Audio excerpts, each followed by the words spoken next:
ব্যস্ত দিনে হাতে সময় খুবই কম থাকলে বাচ্চাদের টিফিনে কিংবা সন্ধেবেলা চায়ের সাথে এই খাস্তা মুখরোচক বেবি রোল এইভাবে একবার বানিয়ে খেয়ে দেখুন।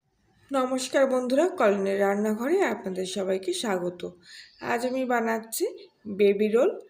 এখানে আমি 1 কাপ মতো ময়দা নিয়েছি। একটা বাটিতে ময়দাটা প্রথমে ঢেলে নিচ্ছি, আর তারপর এর মধ্যে 2 চিমটে মতো খাওয়ার সোডা আর পরিমাণ মতো লবণ দিয়ে নিচ্ছি। ভালো করে মিশিয়ে নেব লবণটা ময়দার সাথে। এবার এর মধ্যে 2 চামচ মতো তেল দিয়ে ভালো করে ময়াম দিয়ে দিচ্ছি। ময়ামটা একটু বেশ কিছুক্ষণ ভালো করে দিতে হবে, যাতে রোলগুলো খুবই খাস্তা হয়। রোল কিন্তু খাস্তা না হলে খেতে একদমই ভালো লাগে না। আর দেখুন, এরকমভাবে মুখের মধ্যে চলে আসছে, ময়দাটা দলা হয়ে আসছে, ঠিক তখনই জানতে হবে ময়ামটা কিন্তু ঠিকঠাক হয়েছে। এইবার অল্প পরিমাণ জল নিয়ে ডোটা তৈরি করে ফেলতে হবে। কিছুক্ষণ ডোটা আমি রেস্টে রেখে দিচ্ছি। এইবার একটা কড়াইতে আমি একটা গোটা শুকনো লঙ্কা ভেজে নেব। শুকনো লঙ্কাটা সবার আগে ভাজলাম, যেহেতু শুকনো লঙ্কা ভাজতে কিন্তু একটু দেরি হয়। এরপর কিছুটা ধনে আর কিছুটা সাদা জিরে আস্ত আর অল্প 2-4টে মেথি আর মৌরি শুকনো খোলায় ভেজে নিচ্ছি। গ্যাসটা নিভিয়ে দেবো। এবার কড়ার যা হিট আছে ওতেই কিন্তু মশলাগুলো খুব ভালোভাবে ভাজা হয়ে যাবে। ভেজে রাখা মশলাগুলো একটা বাটিতে ঢেলে নিচ্ছি। একটু ঠান্ডা হয়ে গেলে মশলাটা কিন্তু আমি গুঁড়ো করে নেব। এবার কড়াইতে সামান্য অল্প তেল দিচ্ছি। একটা সেদ্ধ করা আলু হাত দিয়ে এইভাবে মেখে কড়াইতে দিয়ে দিচ্ছি। আপনারা আলাদা করে আগেও মেখে নিতে পারেন, তবে আমি ডাইরেক্ট দিয়ে দিচ্ছি এখানে। আর এর মধ্যে 1/2 চামচি হলুদ, অল্প সামান্য একটু বিট লবণ আর দিয়ে দিচ্ছি আগে থেকে ভেজে রাখা মশলাটা। মশলাটা কিন্তু আমি পুরোপুরি গুঁড়ো করিনি, একটু আধ ভাঙা মতো রেখেছি। এতে কিন্তু টেস্টটা একটু ভালো আসে। ভালো করে মশলার সাথে আলুটা মিশিয়ে নেব। আলুটা হাত দিয়ে কিংবা হাতা দিয়ে ভালো করে একটু মেখে নেব। আগে থেকে মেখে রাখা ময়দাটা হাত দিয়ে আবারও ভালো করে একটু মেখে নিচ্ছি। বেশ কিছুটা আমি শক্ত করেই কিন্তু মেখেছিলাম, কেননা নরম করলে কিন্তু রোলটা কখনোই খাস্তা হবে না, তাই একটু শক্ত করে রেখেছিলাম। আবারও ভালো করে কিছুক্ষণ মেখে নিয়ে এরপর চাকিতে একটু সামান্য ময়দা ছড়িয়ে দিলাম উপর থেকে। এরপর ময়দাটা দিয়ে বড় আকারে একটা রুটি বানিয়ে নিলাম। রুটিটা খুব একটা সুগল হবে না, কেননা যেহেতু ময়দাটা খুবই শক্ত করে মাখা ছিল, তাই কানাগুলো কিন্তু একটু ফেটে ফেটে গেছে। রুটিটার লেয়ারটা এরকম হবে, খুব একটা বেশি মোটাও না আবার পাতলাও না। এবার রুটিটার ওপরে আমি মেখে রাখা আলুটা দিয়ে দিচ্ছি। এইভাবে কিন্তু পুরো আলুটা পাতিয়ে দিচ্ছি। তবে এখানে আমি শুধু আলু নিয়েছি, আপনারা চাইলে কিন্তু আপনাদের পছন্দ মতো অন্য কোনো সবজিও আলুর সাথে নিতে পারেন। আলুর পুরটা ভালো করে কিন্তু পাতিয়ে দিতে হবে, যাতে পুরো রুটিটাই কিন্তু আলুটা কভার করে নেয়। সুন্দর করে আলুটা কিন্তু আমি রুটির গায়ে এইভাবে পাতিয়ে নিয়েছি। আর ধারের দিকে একটু করে বাদ দিয়ে রাখবেন, পুরোটা দেবেন না। এইবার চাকু দিয়ে আমি এইভাবে একটা ক্রস চিহ্ন কেটে নিচ্ছি। এরপর রুটিটা কোনাকুনি বরাবর এইভাবে কেটে নেব।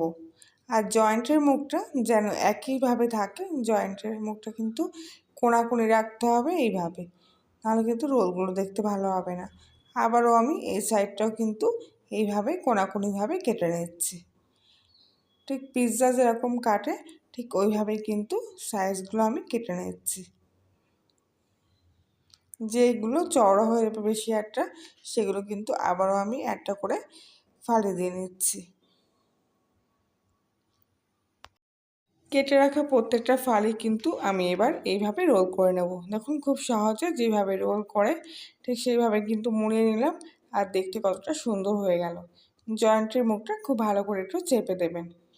বাকি রোলগুলো আমি ঠিক একইভাবে তৈরি করে নিচ্ছি, তবে মাঝখানটা যাতে ভাজার সময় খুলে না যায়, তাই জন্য আমি এখানটা একটু জল লাগিয়ে নিচ্ছি।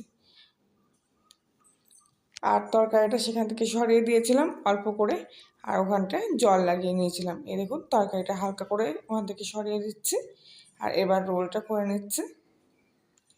আর ওই ঠিক জয়েন্টের মুখটায় একটু সামান্য জল লাগিয়ে নিচ্ছি। আর তারপর জয়েন্টের মুখটা এইভাবে ভালো করে চেপে দিলাম, নইলে কিন্তু ভাজার সময় খুলে যাবে। ওই জায়গাটা একটু ভালো করে চেপে চেপে করতে হবে। এইভাবেই আমি প্রত্যেকটা রোল কিন্তু বানিয়ে নেব।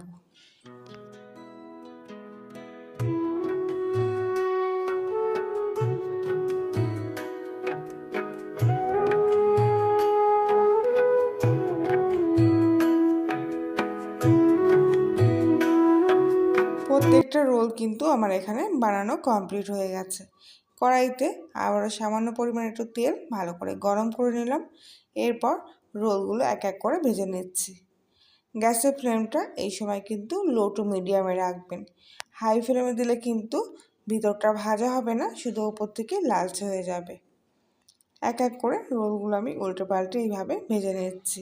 এখনও দেখুন নরম আছে, যেহেতু আমি খুব একটা বেশি আঁচে ভাজছি না, একটু দেরি হচ্ছে, আর তার জন্য কিন্তু রোলটা এখনও নরম আছে। এইভাবে উল্টে পাল্টে এক এক করে রোলগুলো ভেজে নিচ্ছি। কিছুক্ষণ পর রোলগুলো কিন্তু অনেকটাই লালচে হয়ে এসছে। এইভাবে উল্টে পাল্টে দিয়ে প্রত্যেকটা রোল আমি এখানে ভেজে নিয়েছি।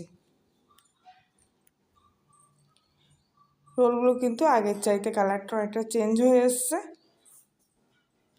আর এইবার অনেকটা কিন্তু শক্ত হয়ে গেছে। একে একে সব রোলগুলো আমি তেল থেকে এবার তুলে নেব।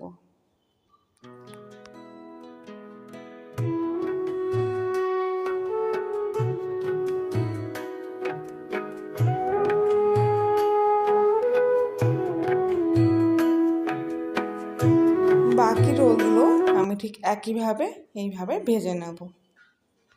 সব রোলগুলো আমার একে একে ভাজা হয়ে গেছে, আর এখানে কিন্তু আমি খুবই কম তেলে ভেজেছি।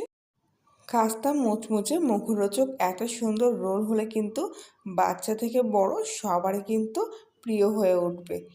আজকের রেসিপিটি ভালো লাগলে লাইক শেয়ার কমেন্ট করবেন, আর নতুন হলে সাবস্ক্রাইব করে পাশে থাকার জন্য অনুরোধ থাকলো। আজকের মতো এখানে, আবার দেখা হচ্ছে অন্য একদিন নতুন কোনো রেসিপির সাথে। ততক্ষণ সবাই ভালো থাকবেন, সুস্থ থাকবেন।